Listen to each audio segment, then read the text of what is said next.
Hey, what's going on, guys? So in this video, I'm going to give you an introduction to web scraping with a tool called Puppeteer. Now, if you're watching this video, I'm sure you know what a data API is, where you have different endpoints that you can hit with an HTTP request, and you can fetch some formatted data, whether that's from a public API or a private API. But what if the data you want isn't available in any kind of API? Well, in many cases, you can scrape that data yourself, and there's a lot of different tools that you can do this with. But Puppeteer is extremely powerful. It's used for more than just web scraping. It's essentially a headless Chrome browser. So anything you can do in the browser normally, you can basically do that programmatically through Puppeteer. So you have complete access to the DOM. You can fire off events. You can parse JavaScript. You can create screenshots and PDFs of websites. So it's really cool, and I would encourage you guys to look further into it if you enjoy this video. Now, what we're going to do is scrape all of the courses from my homepage. So at traversymedia.com, we're going to take all the courses and get the title, the Udemy link, the course level, and the promo code for all the courses, and put them into a JSON array, and then save that to a file on my system. All right, so obviously there's different things you can do with different data, but I'm just going to show you how you can get that data. All right, so let's get started.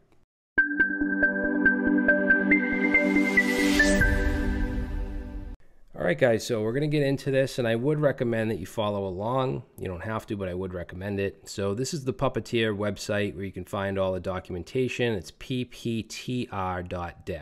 Okay, now what we want to scrape, the data we want to get, is at traversymedia.com, we have these courses.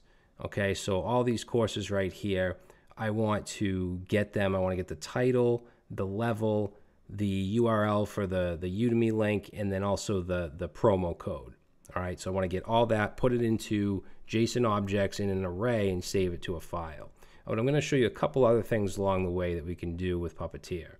So I have VS Code open, just an empty folder called Courses Scrape.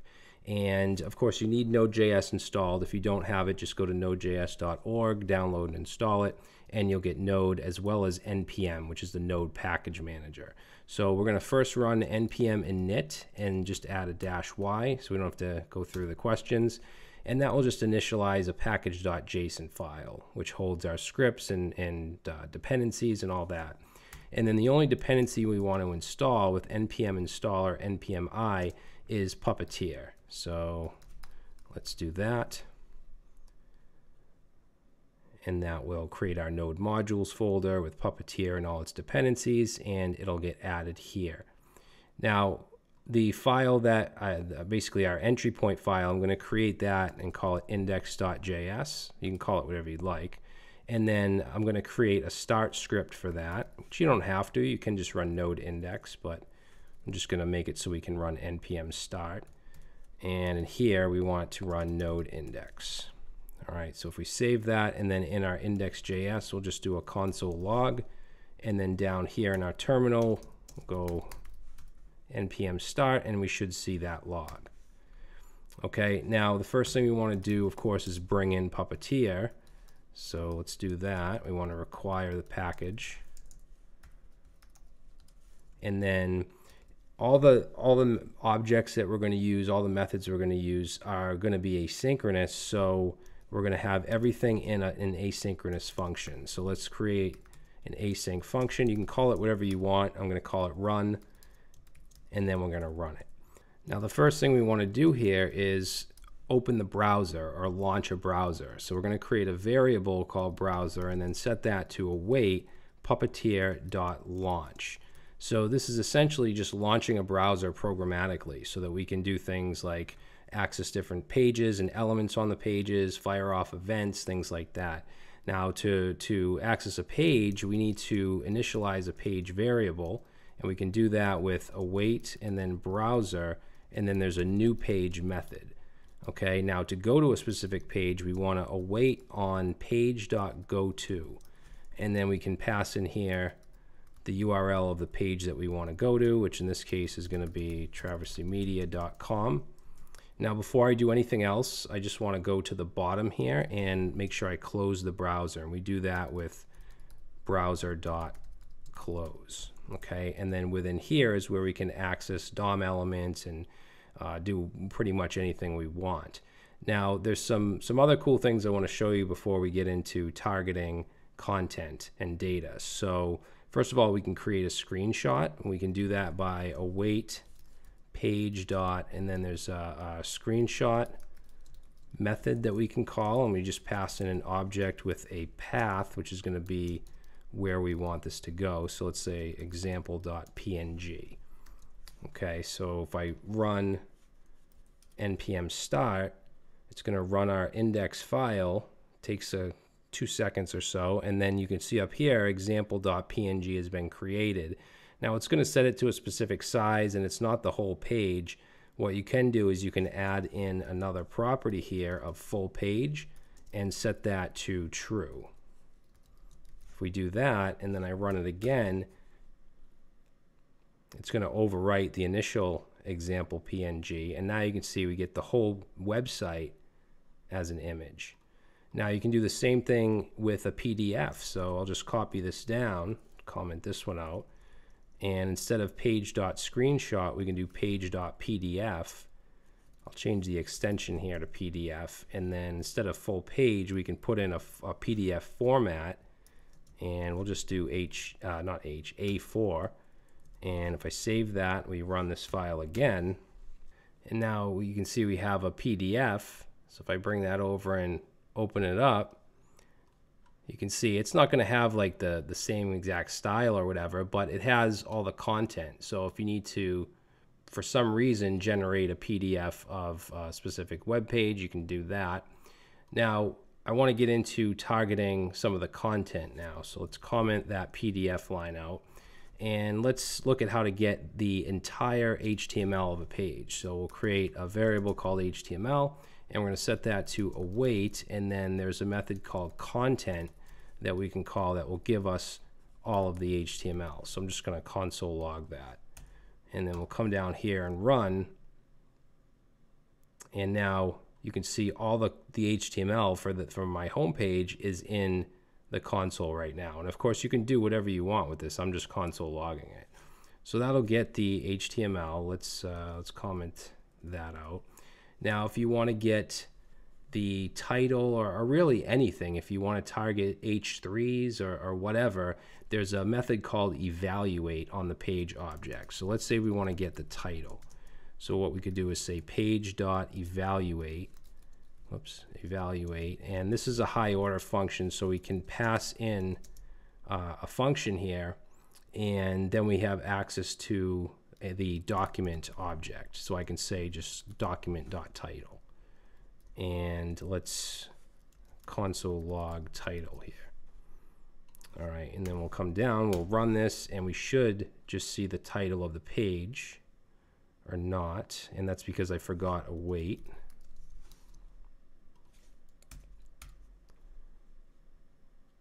And there we go. So Traversy Media, learn web development. So we can get the title. If we want to get, let's say, all of the text on the page, we could do that. Let's comment that out. And we'll just say const text and set that to await page dot evaluate. So once again, we're going to use evaluate, pass in a function, and we have access to the document object. So I can simply say document.body, and then we can get the inner text. And then we'll just console log text. Okay, so if we come back down here and run it, we should just get all the text. You can see this is the stuff in my footer, Patreon, YouTube channel, so all the courses. So it's just all the text, right? Now let's say I want to get all the links on the page. So I'm going to comment that out, and let's say const links, and we're going to set that to await, and again we're going to use page dot evaluate. Now where we're getting all the links, we're getting multiple elements, right? So instead of using, like, we could do query selector and get any single element, but we want to get all the links, so we're going to be using query selector all. It's the same way you would access the DOM in, front-end JavaScript. Now query selector all will give us something called a node list.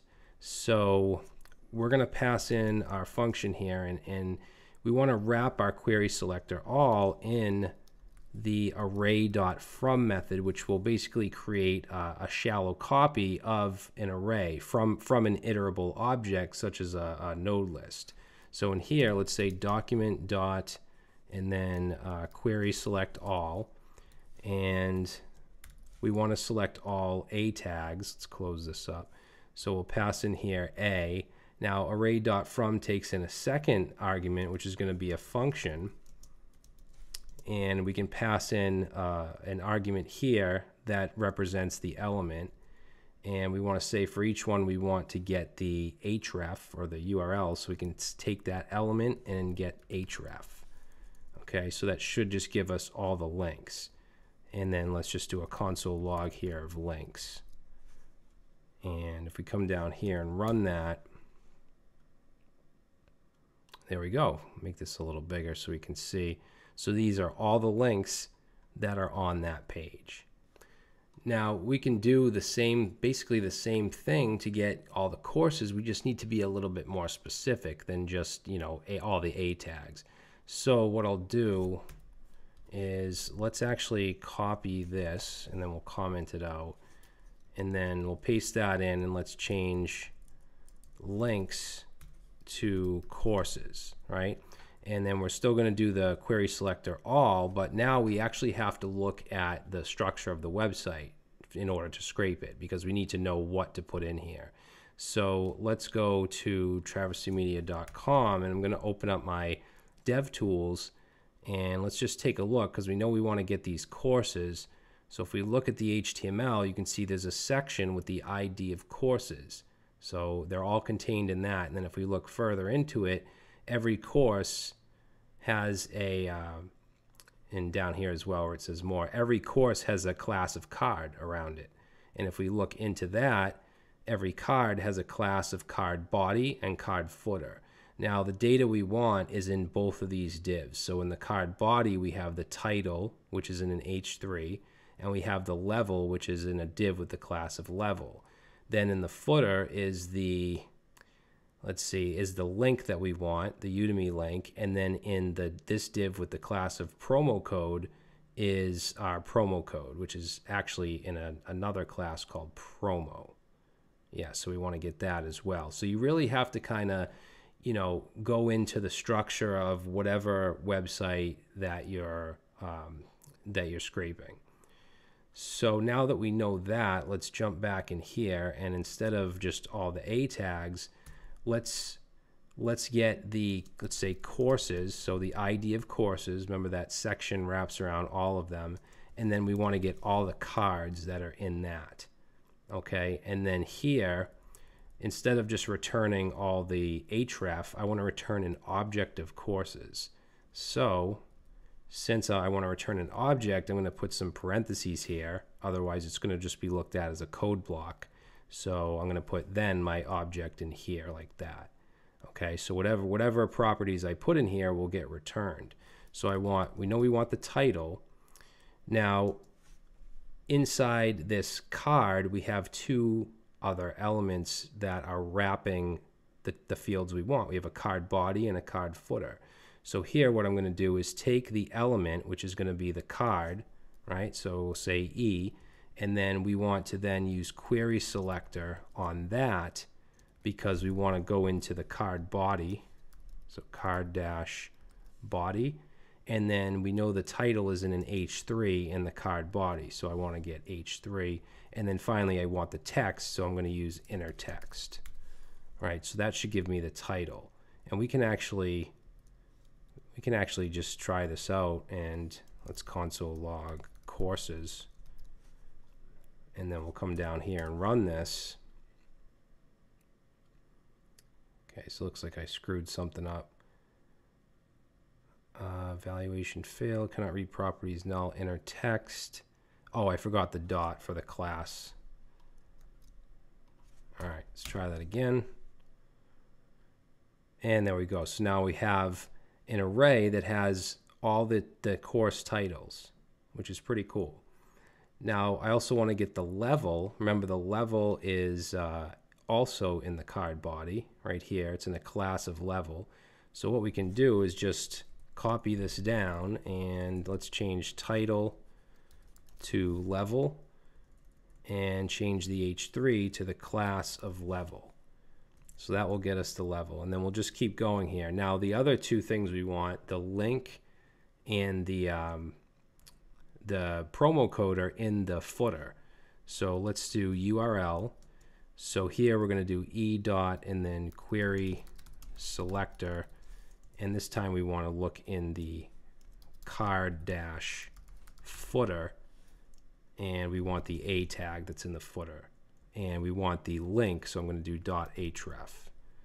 All right, so that should give us the URL, and then finally we want the promo code, so let's call this promo, and we're going to say e dot query selector, and in the card footer we want the, let's say, promo dash code class. Now if I do that, if I just do that, promo dash code, it's going to also include this right here, this text of code and then the colon.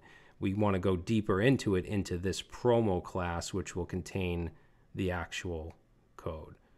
All right, so let's add on to this dot promo. And that should do it. So we'll save that, and then let's run this again. And there we go. So we have the title, the level, the URL. Okay, the promo code isn't, oh, I forgot the inner text. Because all that does is select the element. We need to get the text from the element. So now if we do that, should show, yep, there we go. So now we have all of the promo codes. All right, cool. Now, there is another syntax we can use to do this without using array.from, so I want to show you that as well. But it'll get us the same thing. So we'll say courses, and we're still going to use our page object, and instead of using evaluate, we can do this double money sign and then eval. And then we can put right in here what we're targeting, which is going to be the ID of courses and then all of the cards within. All right, so we're doing this without the initial array.from and document query selector.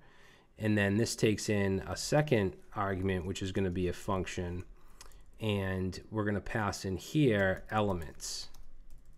And then this is going to be, we're going to then have to take those elements and then map through them. So we're going to use .map here. So we're just doing what we did above in a different way. And then we'll just pass in E. So for each element, we'll just say E. That's going to take in a function. And this is where we want to return our object from. So I'm going to have parentheses around the curly braces. And then we should be able to do pretty much the same thing we did here. So we can just copy those and then uncomment these, and it should work, yeah, the same way, because we're passing in E here, so we have access to that, and then we're going to use query selector. All right, so let's try that. We'll save, and then if I run npm start, we should get the same, yeah, we get the same thing. All right, now instead of just logging these to the console, let's actually save these to a file.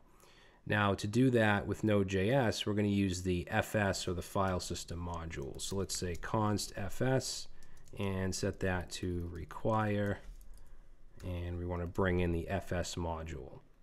And let's come back down here, and then let's say save data to a JSON file. So we can do that by saying fs, and then we're going to use the write file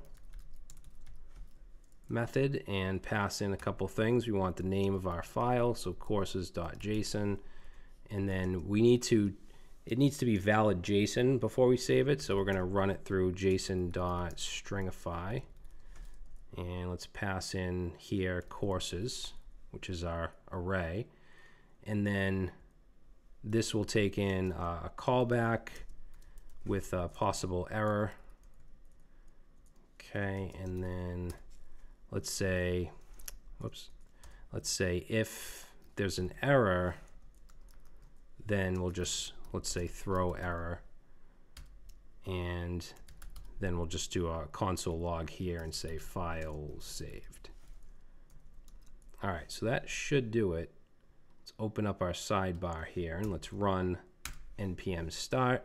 It's going to go and fetch, or not really fetch, but scrape the data and then put it into that array, and then it's going to put it into this courses.json file. And if I save that, Prettier will make it pretty. Okay, and now I could do whatever I want with this data, and you might just do it for personal reasons. Maybe you want to keep up to date with all the codes. My codes are pretty easy to remember. They're just like the course name or topic and then the month and year. But if these were like crazy codes, you might want to just be able to run a command and fetch all the codes. There's a million reasons why you might want to scrape data. All right, so that's pretty much it. There's a lot more to Puppeteer. There's a lot more you can do. You can fire off events and stuff like that. Like I said, I think I said that I may do a more in-depth course, but I wanted this to just be kind of an introduction to data scraping, so that if there is data you want to get and use in some way, but there's no API, you have a way to do it yourself. All right, thanks guys for watching, and I'll see you next time.